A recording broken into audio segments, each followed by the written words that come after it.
Alright, let's take a first look at Adobe Illustrator CC. In this section, we're going to create a typography poster using the quote, "A smooth sea never made a skillful sailor."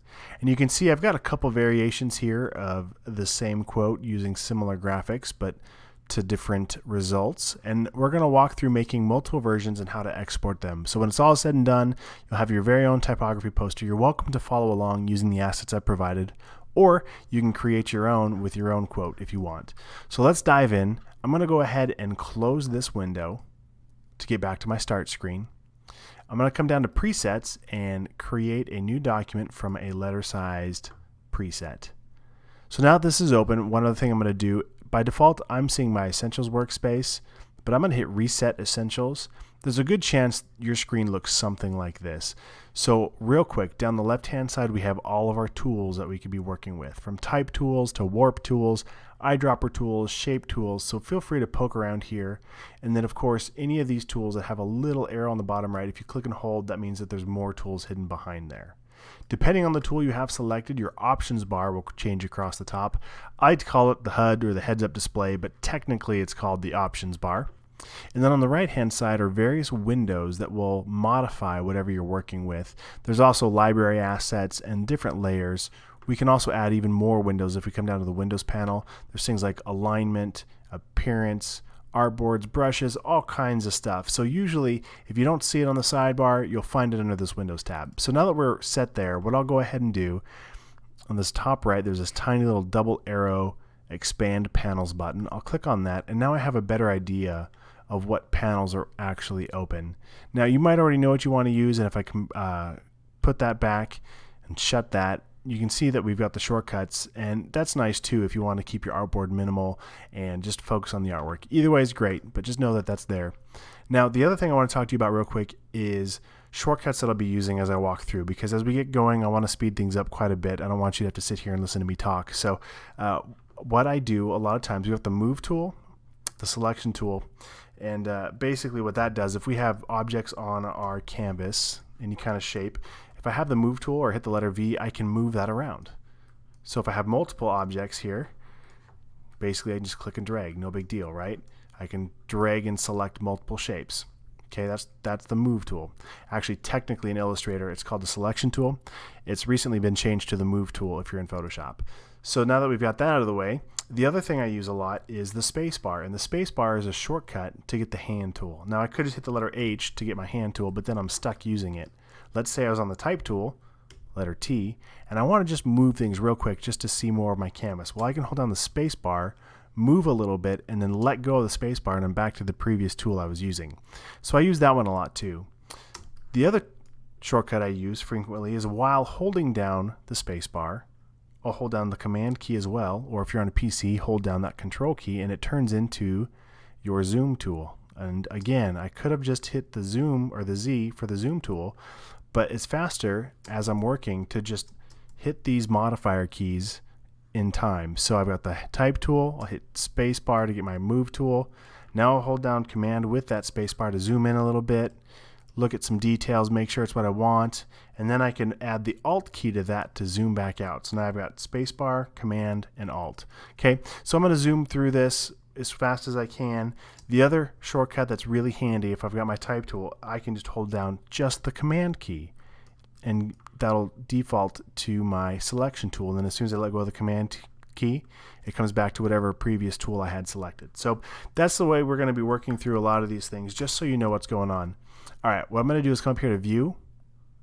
I'm going to come back and fit Artboard to Window, Command 0, to bring that up full size so I can see the entire artboard as big as I can without getting cropped off.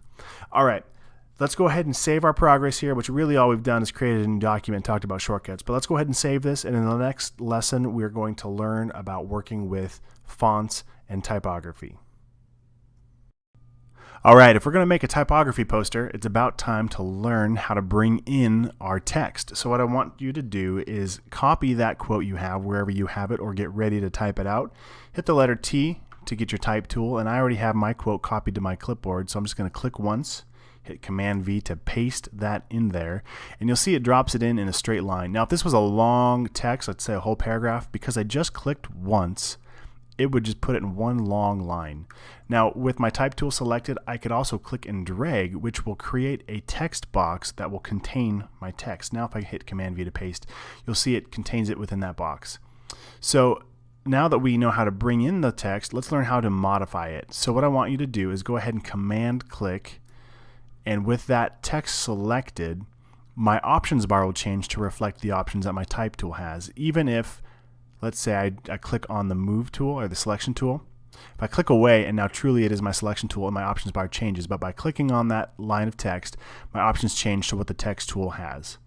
So I can click on this drop down menu at the top and I can see all kinds of fonts from my entire font library. These are all the fonts that are on my system currently that I have available.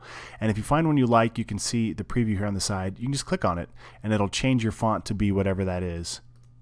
Now once you get a font you like, you can come in here to the character window, click on that, and I can further refine options like the size of the font. I can bring that up a little bit.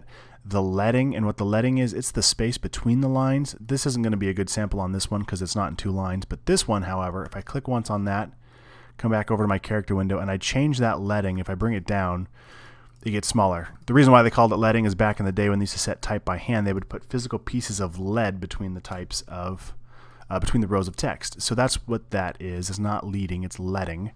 And then we have our kerning, the space between 2 characters and how that behaves. And then we also have our tracking, which is when you track out every character. So for example, as I bring this up, let's just jump to a bigger number, you can see that it spaces out those letters. So we can come in here and we can refine things. And if you decide that you don't want to have to try and figure out the distances you're wanting to do here, you can use the touch type tool. So I'm going to zoom in a little bit. I'm just going to click once, use that shortcut space command, and then click to bring it in a little bit closer. I'm going to click once on my text again, come back up here and choose the touch type tool. And now I can click once on any letter I want to mess with, and then I can drag it to modify the space. Or I can even scale it up. I can hover on this tab on the top and rotate it. So there's a lot of things I can do. The benefit of working this way is it keeps my text editable. So now if I wanted to, I could just command click off to the side, get my text tool selected here with the letter T, and highlight that S, and I could change it to anything I wanted, whether it was a lowercase letter or back to that capital, or maybe a different letter altogether. It's nice to keep that editable. So that's one way to work. And let's say you're playing with this and you just don't see the right font you want to use. So what we can do is with the Adobe Creative Suite subscription, you have access to the Adobe fonts from Typekit. So with my font selected here, I can jump over to the add fonts from Typekit, or actually you don't even have to be in there. Let's say you're just in your project. We can come up here to type, add fonts from Typekit. That's another way to get there. And what that's going to do is it's going to open up the Typekit library. And once you're in there, you can refine your selections further. So let's go ahead and pick a sans serif font. And maybe I will choose, now here's one thing too, I want to keep the ones that I can sync. If it's just the web-based version, that's if you want to embed it on a website, but not all web fonts are available for your desktop. So since I'm showing you on my desktop how to design with typography, we're going to leave the sync option selected so it just shows us the fonts I can actually sync up with. Let's find some headings fonts. These are fonts that might be a little more stylistic and not as good for a paragraph. In this case, it'll work out great for our quote. I want the weight to be a little bit heavier, and maybe choose a more condensed font. So now with these font options selected, I can kind of scroll through and see if any of these stick out that I want to use on the project.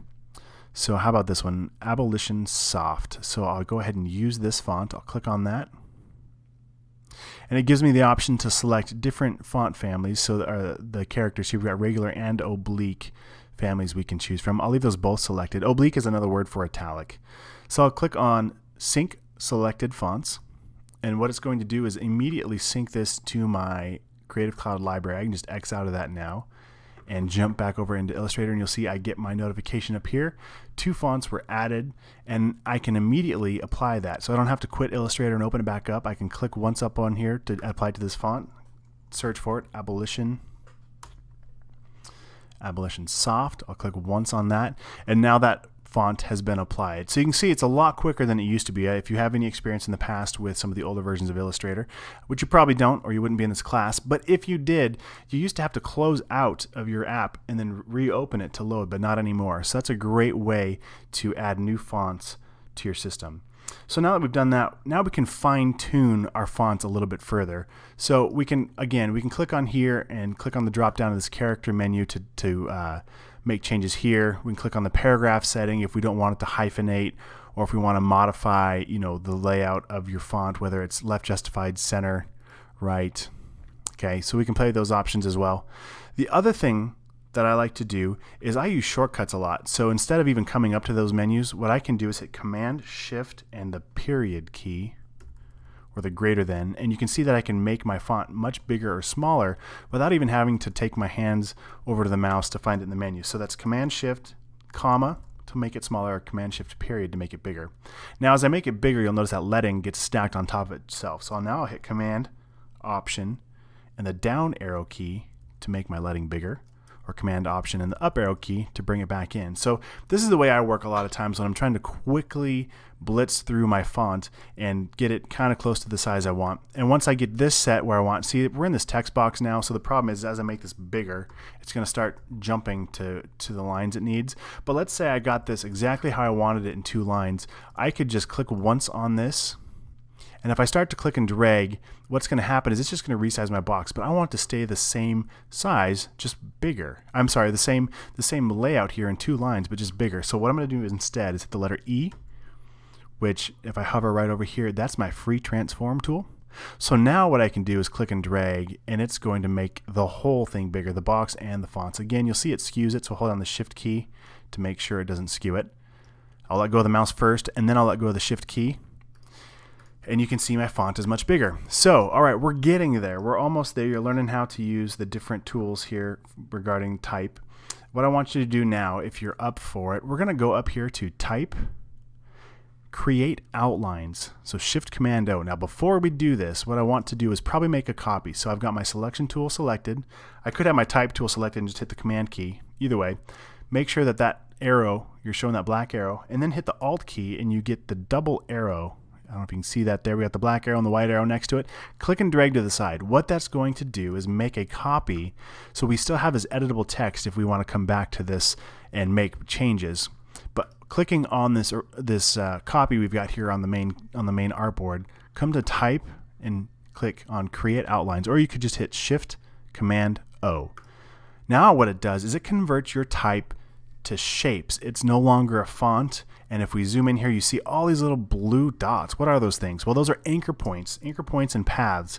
So if I hit the letter A and I get my direct selection tool, I can select just a few of these paths. And you notice the ones that are selected have solid blue. The ones that aren't selected have white in the middle there, okay? And I can click and drag. So now this gets really fun. Now I can really modify things and start making it exactly what I want it to do. So maybe I want my L or maybe the R over here. I can click and drag this down a little bit, you know, and start making this my own and doing some really cool things to it. Maybe I want to highlight this T, drag it up, and maybe put a sail on there like a pirate ship or something. But you can see how all of a sudden it goes from being a font that you really can't do too much with to being custom shapes that you can do anything you can imagine with. We can even use the direct selection tool to select either any one of these individually and add color to it and separate out the colors. So it becomes a lot of fun when you can really go crazy with those outlines.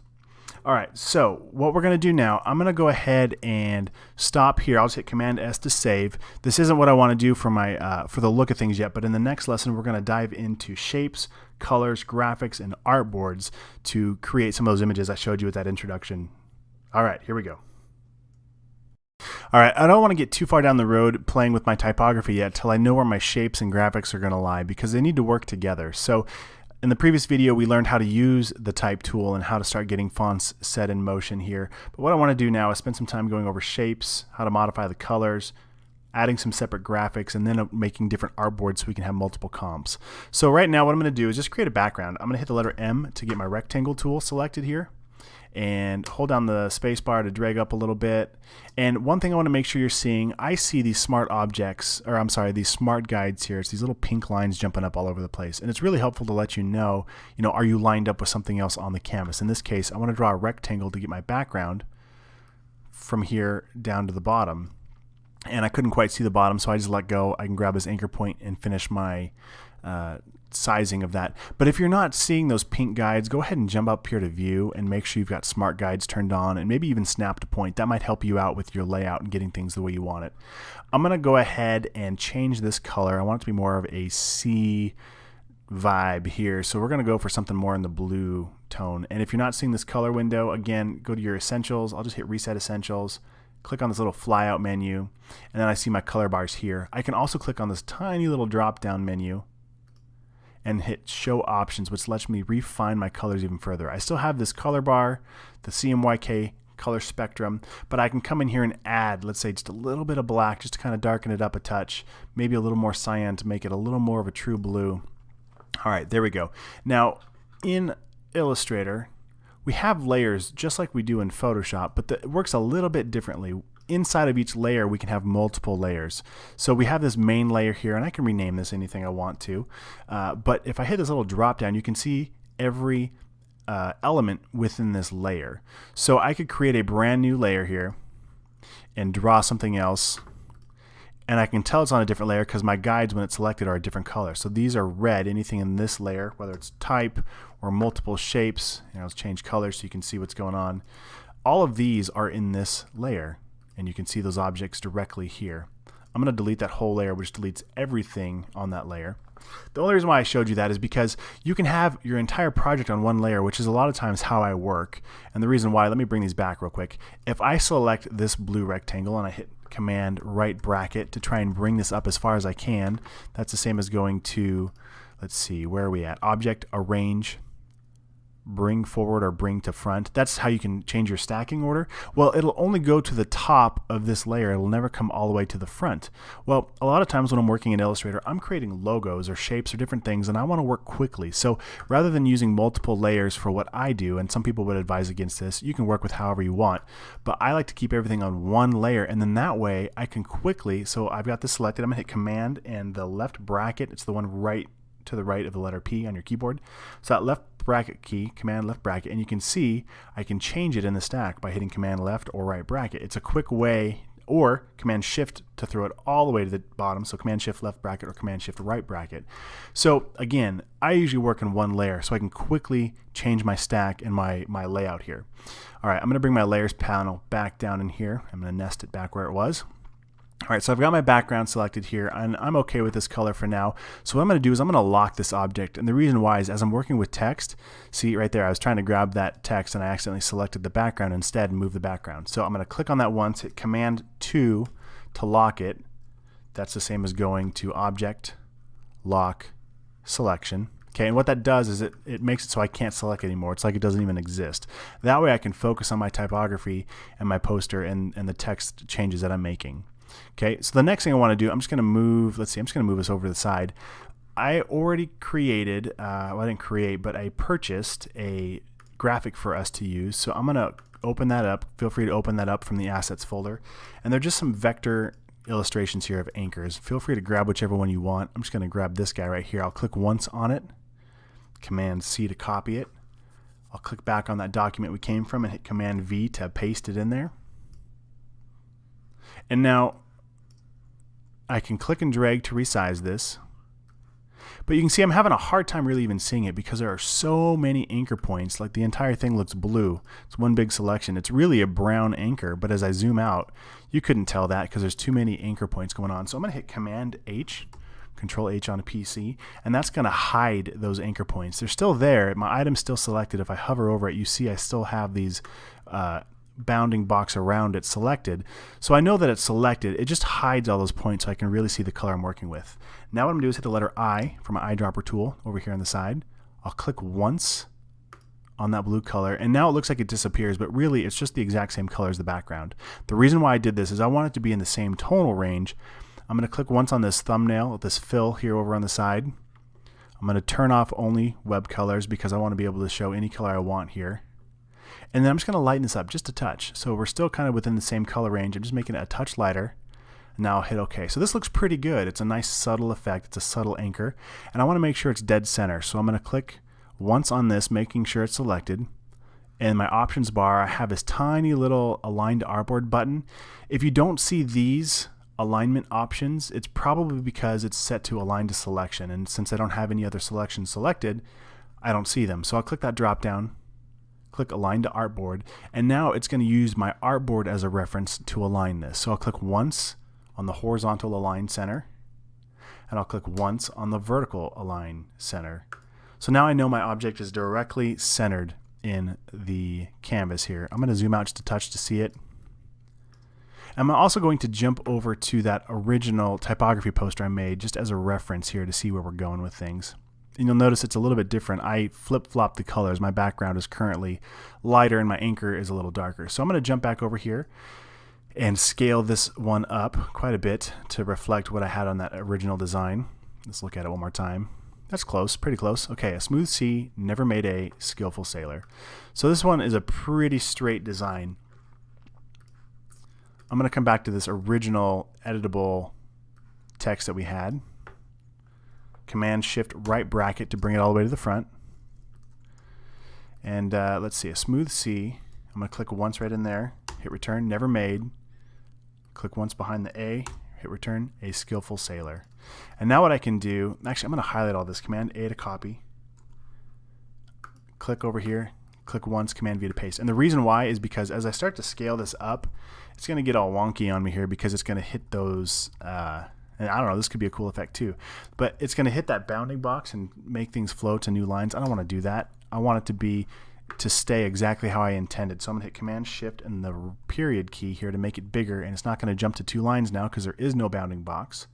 Now I'm going to hit Command Option and the down arrow key to adjust my leading here. Okay, let's take a look one more time. So not bad. That's about the way we went here. And what I'm going to do is drag this in place so the height of my font kind of matches center to that anchor there.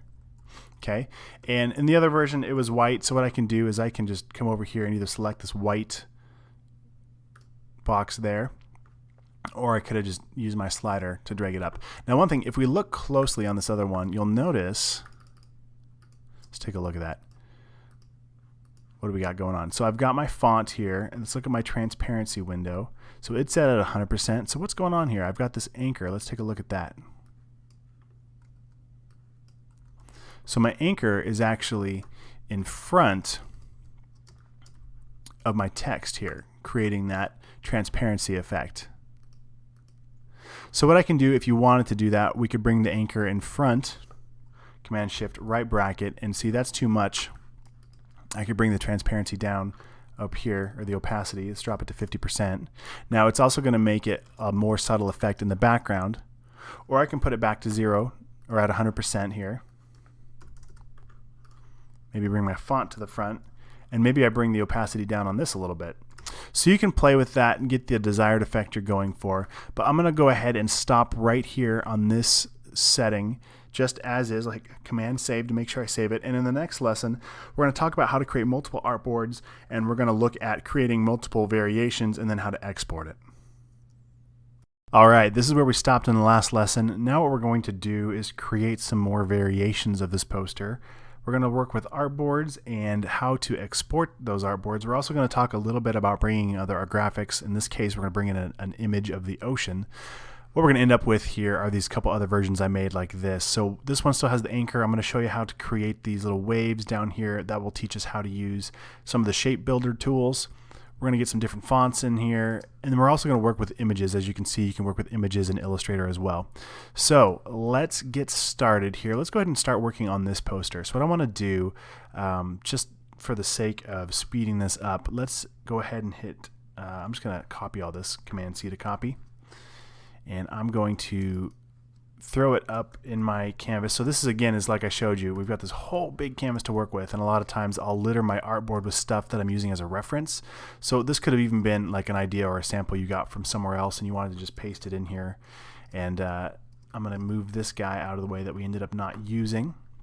And what I want to show you right now is the Artboard tool. So right now, technically, we have this big old canvas, and then on the canvas, we can have multiple artboards. So this is an artboard that was 8.5 by 11. We set this up at the very beginning, hitting that preset button. So if I go to print this, only objects within this black, you see a black stroke there, anything within that will print on that 8.5 by 11. Everything beyond it will get cropped off. So in this case, let's say you wanted to see what that would look like. I can actually apply a mask to this. So this was locked, remember. I'm going to come over to Object, Unlock All, Command Option 2. So now I can select it. I'm going to hit Command C to copy it. Click once to the side, Command F to paste it in front. And I have two objects now. I'm just going to change color so you can see that. I just pasted it right in front, Command F. If I hit Command V, it's just going to throw it anywhere on the artboard that it feels like, but I want to put it right on top of that other one here. So I've got two shapes. And now I'm going to shift click on that blue anchor. So I've got the blue anchor and this blue box in front of it selected. And I'm going to hit Command 7 to create a mask. And what that did is it actually pasted that shape inside of the other mask. If you want to get rid of it, you can right click and click Release Clipping Mask. Okay, but basically what I'm doing is I'm just cropping that. It's not a destructive crop though, so Command F to paste that shape I had in front. Shift click, Command 7. There we go. So I just trimmed it, and now it brought it in front of my text. So I'm gonna hit Command left bracket key to put it back behind that text. Okay, the whole reason for that was so you could see, okay, this is what it's gonna print like. But if you wanted to crop that off, you totally can using those shapes to mask. Okay, so let's get the Artboard tool now. I'm going to hit Shift O. It's the same as clicking right here on that Artboard tool icon. And now I can click and drag. Let's see this little toggle up here in my options bar. That's going to decide whether the artwork comes with me or if it stays by itself. So right now it's turned on. So if I hold down the Alt key and now drag to the right, and if I hold down the Shift key, it should keep it, there we go, and perfectly, no matter where my mouse goes up and down, it keeps it in line with the other artboard. Now if I let go, all of that artwork came with me. So this is a great way to build something once and then create multiple variations. Once I get this where I want, I can hit the Escape key to commit that there, and now I've got two artboards. And if I look over here in my, right next to my layers panel, I've got this Artboards window. So now I actually have two artboards, and I can rename them. If I hit Shift O again to get my Artboard tool, I'll click once on this artboard and I can see the name of it here called Artboard 1. Well, I could call this Comp 1. And I could click on this one and call it Comp 2. And the benefit to doing that is later down the road when we go to export this now, it'll use those names as part of the file name when we export it, saving us a step and also making it easy for your clients to see which version you're talking about as you're working with them. So I'm going to hit the Escape key to get out of that, and I'm going to zoom out a little bit, and let's look at what we're going to do here. So I'm going to grab this guy, move it down a little bit, and I'm again cheating because I've got this right next to me. If you wanted to, if you're on a PC, you can hit your print screen button to copy my screen. You can pause this video right here. On a Mac, I'm going to hit Command Shift and the number 4, and you could click and drag and then let go. So go ahead and pause the video, take a picture of my colors if you want to. And then when you let go of that, what it's going to do is it's going to throw that screenshot to your desktop. So if I click on my desktop, I've got a picture of my screen. So now what you could do is drag that picture to your desktop within Illustrator. And granted, it's just a picture. This isn't editable, but now you can use that eyedropper tool, hit the letter I, and you can sample from that photo to get the exact same color if you like the colors I'm working with here. You totally don't have to do that, but I do that a lot. I'll look online at different Google Images or whatever and find color schemes I like, bring in the photo, and then I can copy those colors. All right, so I'm going to go ahead and work on changing first this background color. And again, if you don't see this, if it's locked, hit Command Option 2 to unlock that. I'm going to get my eyedropper tool with the letter I, and now I can click on any color and it'll change that background color. I'm going to hit Command Z because what it did, it actually filled the color of that shape in front of me. So now with that selected, if I click on that again, you see what it did. It just filled that mask layer. So what do? Well, I am going to, there's a few ways we can work. In this case, I'm just going to right click and release clipping mask for now because I don't want to deal with working around it. I'm going to click that layer, hit Command I, or no, not Command I, but the letter I, click once on that color, and now I'm going to click on the anchor, hit the letter I, and click once on that colored anchor in my document over here to get that color match. All right, what's going on? It doesn't look quite the same. Let's click over here and see. Okay, so my anchor inside of that artwork is actually set at a 30% opacity. So if I click once on this anchor and I set it to 30%, there we go. Now it looks a lot closer. In fact, it's an exact match. All right, this anchor is also centered, so I'm going to click once on this anchor here, and I'm going to click on that align to artboard, click on the horizontal align, and now it's centered. Okay, so the next thing I want to look at is, let's look at how we made these waves. What I did, hit the letter M to get your rectangle tool, click and draw a rectangle, and then hit the letter L to get your ellipse tool. And I'm just going to change my color, mostly just so it's easier to see what we're doing here. Oops. Now I'll change my color, and that's deselected. And I'm going to hover right over the line here until I get the little smart guy that says path. I'll hold down the shift key, and then I'll click and drag, which will start a perfect circle. If I don't hold down the shift key, you can see it skews it. Hold down the shift key. Now hold down the alt key, and instead of dragging from the top, it'll drag out from the center since I'm holding shift and alt.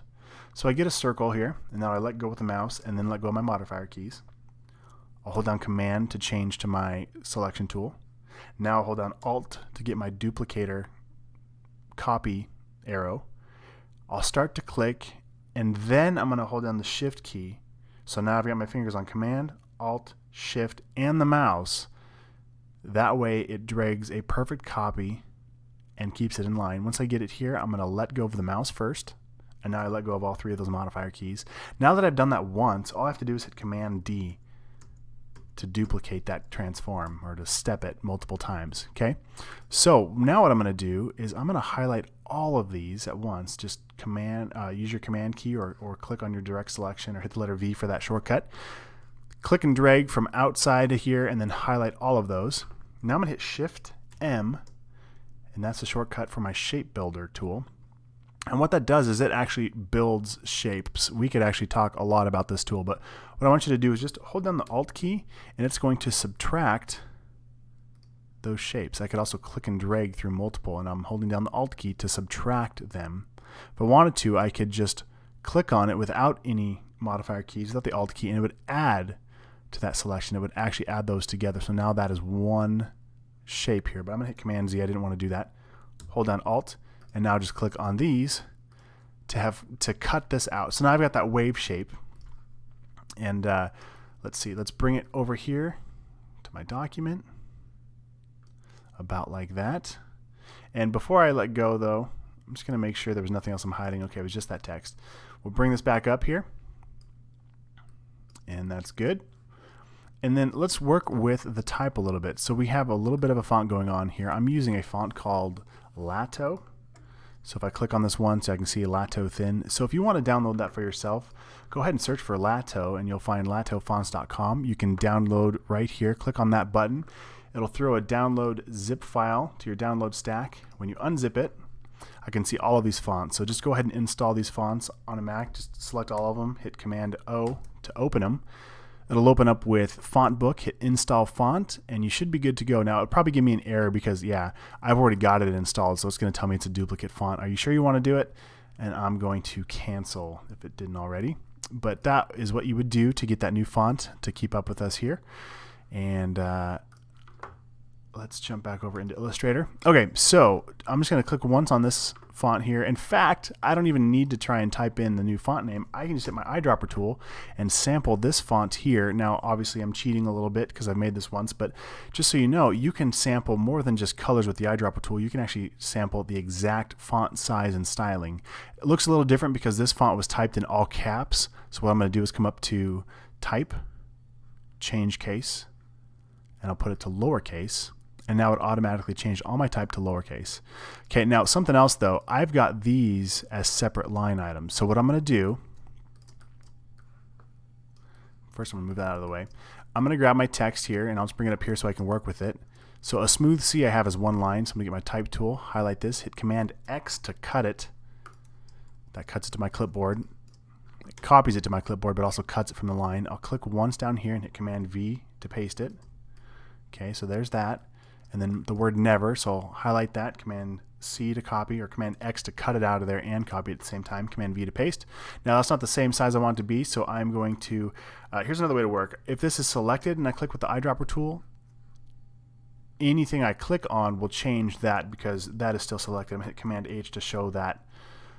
We had hidden those guides a while back. So you can see that that's still selected, so whatever I click on, it'll take either that color or that font style.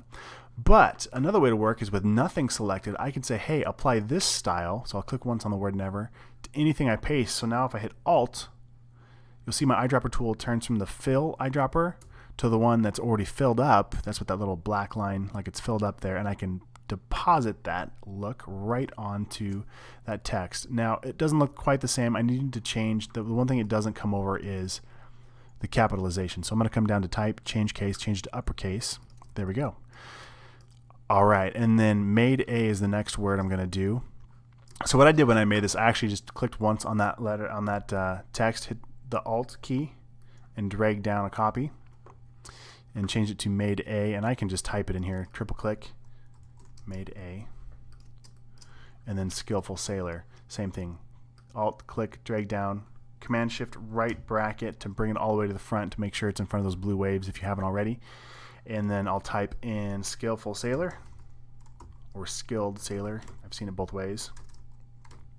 All right, Command click on that, get the letter I for my eyedropper tool and click once over here, and now it's the same size and color, but I want it to be all capped. So I'll go to type, change case, uppercase. All right, now just a little bit of house cleaning to get this finished off here. I'm going to click on all of these, shift click to get multiple selections at once, and I want to align these to my artboard. Now my options bar has got so many things going on that the align bar got kind of hidden here, and if you don't see it here, you can also come up to window, down to align, and that'll actually pop open a separate alignment box here we can work with. So with all these selected, I'm going to click this tiny little drop down and make sure I've got my show options, and down here under align to, I want to make sure it's aligning to the artboard. Okay, so I'm just going to click once on the horizontal center. Now, because we're aligning to the artboard, it's going to use this as the reference. But let's say you've got a couple objects here and you wanted these to align. Let's say that left edge you wanted to align, but you didn't want to worry about the artboard itself. So you can shift click multiple objects and then take your finger off the shift button, click once on whichever object you want to be the one that it references. So let's say we want never to line up with the word, or with this sentence up top. So now I'll click, so I've got my selection tool, I don't have any fingers on the keyboard, and I'll click once there, and now you'll see it actually makes a thicker blue stroke around it. So that tells me this is my key object now. It's not the artboard. We're not aligning to the artboard, we're aligning to a key object. So now if I align the left edges here, it's going to nudge over the word never to line up there. Now you'll see that this font has a little bit of space built in. If I wanted it to truly line up perfectly, I could click once here, Command Shift O to create outlines. Remember that shortcut under type, create outlines. Same thing here, Command Shift O to create outlines. And the benefit to this is now it doesn't see all the excess type settings from the font, it only sees this as shape. So I can shift click this one more time, now click once more on that word, align the left edges, and now it's going to be a perfect alignment down that left side edge. So that's the benefit as far as working as a graphic image, but the downside now is that font is not editable if I needed to come back in and change it. So you can choose how you want to work there. I'm just going to shift click real quick on these, change my alignment to the artboard, and then I'm going to hit center align. Now they're all center align, good to go there. I'm going to just do a couple more little things here just to nudge these in place. You can see my smart guide's telling me that I'm balanced here. I can also shift click all three of these and now come back to my align panel, and I can distribute the vertical center. So if I click on this, it was still selected the artboard, so I'm going to hit Command Z, changes to selection. So now it's referencing just these three as a separate selection, and I'll horizontally distribute that. So now it's perfectly balanced between the spaces here. All right, so let's go ahead, and we've got that made. Make sure you're saving if you haven't already. I'm just going to delete that sample. I'm going to hit Shift O to get my artboard tool. Hold down the Alt key and drag another copy over. And hit Escape. Now in the next lesson, we're going to bring in these photos here and work with some photos. Alright, it's time to wrap up this project. We are going to create these last two versions where we've brought in a photo. So what we're going to do is jump back over to the document where we left off. We've got this third artboard that's just a copy here. I'm going to delete these waves because I don't need them. And that text now I can't see, so I'm just going to change the color to white so it doesn't get lost.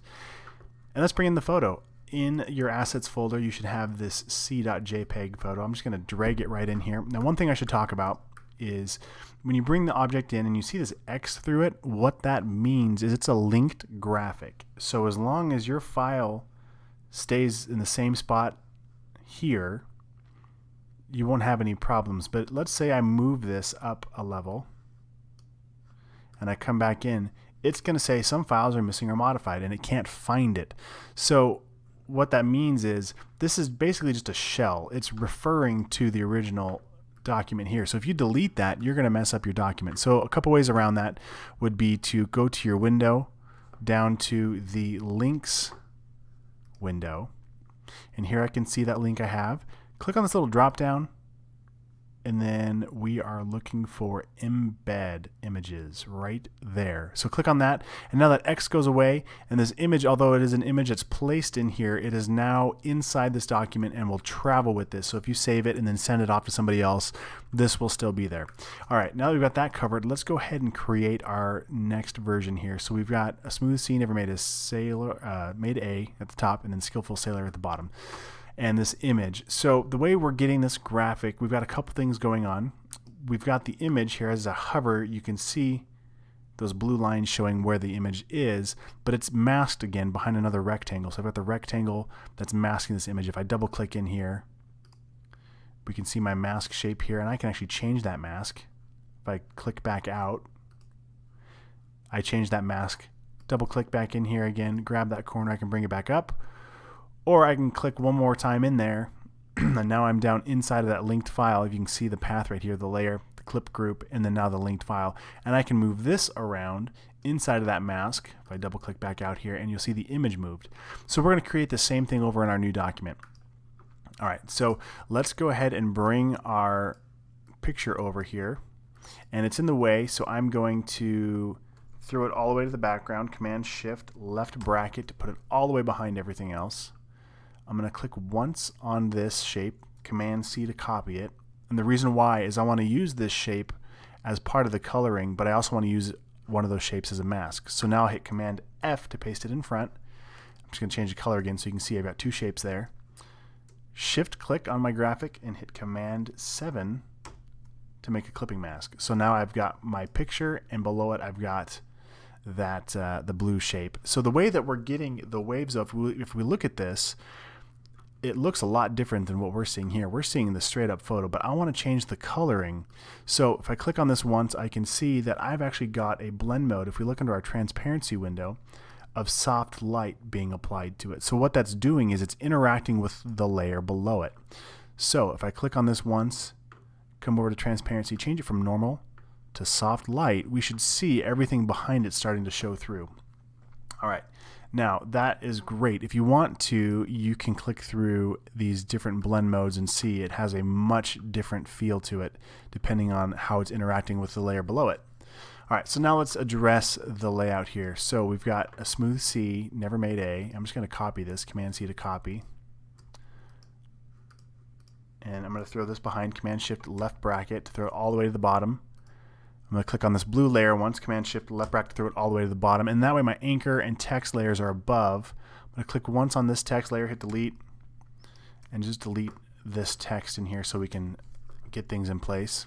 Click once on this anchor, click on the white thumbnail here, and then again I can't see the color because I brought back those anchor points, but I can hit Command-H to turn that on or off. So if I hit Command-H to turn it off, I can see a reminder that opacity was set to 30%, so I'll put that back at 100%, so it's a white anchor again. Command-H to bring back my guides here, and then I'm just going to scale it down with my free transform tool. And then up here at the top, I'm going to click on my Align to Selection, change it to Align to Artboards so that these selections come back. There, now I know it's perfectly centered like we've got here. And I had copied this, so this is still on my clipboard. I'll come back over here and hit Command F to paste it in front, which will paste it right in the exact same spot as it was in reference to this artboard. I'll click once down here, Command C to copy. I'll come back over here, Command F to paste. Now, again, I'm kind of cheating because I'm not showing you how I set this up, but you get the point. You can kind of nudge these fonts around to make them the size you want. Here we can see this is Lato Thin at about 67 point, and you can just kind of play with those a little bit. I'm going to hit Shift-O, bring back my Artboard tool, hold down the Alt key, click and drag to the right, and then hold down Shift to make sure it's in line here. And now for this last option, we have a very similar thing. The text is at the top. I'm going to Command C to copy that text, jump back over, delete these two versions, Command F to paste in front, so it's going to paste it right in line. And now we want to change what's going on here with this image. So if I click and drag to the right a little bit, we can see we've still got that blue layer down below, and it's locked right now. So if I go to Object, Unlock All, or Alt, Command 2, now I can click on it and see what's going on here. So this actually, if we click on it, I thought this blue layer was in front, or I'm sorry, this image layer is in front, but what's actually happening is this blue layer is on top, and it has a lighten blend mode being applied to get that coloring. So if I come back over to this image here, and let's move this over again just to remind ourselves. So in this image, I actually have this above, and it's got a soft light blend mode, but I want to put this back to normal, and then change this one. What was it again? Let's take a look. It's set to lighten. So I'll jump back over here, click once on that shape, change it to lighten. But you don't see anything happen. Well, that's because it's below the image we're trying to affect. So I'm going to click once on this guy, hit Command Shift, let's see, left bracket, the one right to the right of the letter P, to throw it all the way to the bottom of the stack. And now we can see this top blue layer is affecting the coloring here. So I'm just going to drag this back up, put it in line there, just to make sure it's actually truly in line. I'm going to make sure I align this to the artboard center and vertically. Zoom in a little bit. And now my anchor is still pretty big. Let's see what it did in that last version. I had it small. Oops. I had it small in the center, and I had this blue color. So I'm just going to copy that, Command C to copy. I'm going to delete this anchor for now, hit Command F to paste. And so you can see how you can quickly come up with a few different variations here. And now what we're going to do is export these artboards. So hit Command S to save. And now it's saved it, and I only named those first couple artboards. So in my artboards layer, let's see, I've got Shift O, click once on there. So Comp 1, I'm going to drag this to the top of the stacking order, and this will be the order if you export a PDF that they'll come out as. I'll click once on this next one, that's Comp 2. I'll click once here, that's Comp 3.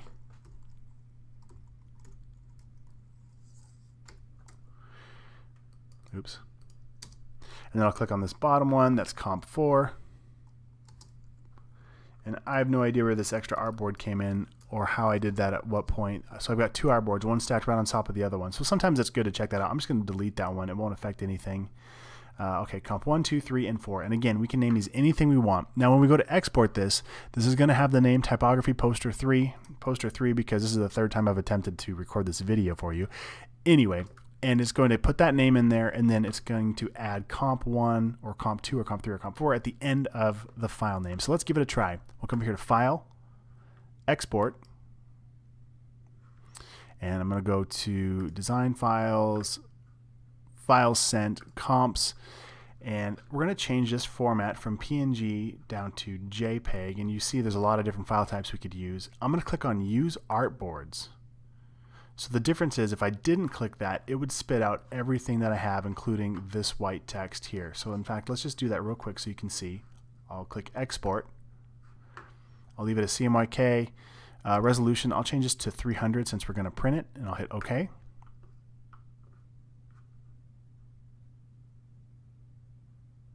And now if I jump over to those files sent, I see I have this JPEG, but if I open it up, it's a JPEG. This is exactly what I expected because I've done this before on accident many times. It exported any piece of artwork I had as one big JPEG. Sometimes that's helpful, and this is where, see where I cropped that initial anchor with a mask, and I didn't do this one. So, you know, maybe you want to crop these off if you're going to export it this way. like the waves. But if you let Illustrator do this for you, let's come back over here, go to File, Export, and we'll use Artboards this time. We'll use all of the Artboards and we'll stick them back into that file sent. I'm just going to change this from poster 3 just to poster. I'll hit export. So this is the name, Typography Poster. But when I export this, let's see what it does. And give it a second here. And we'll jump over to Finder. And now, look at these names. So it was Typography Poster, and then it added underscore comp1, comp2, comp3, and comp4. So this is a great way to quickly batch export your JPEGs. And notice it cropped off those waves and the anchor.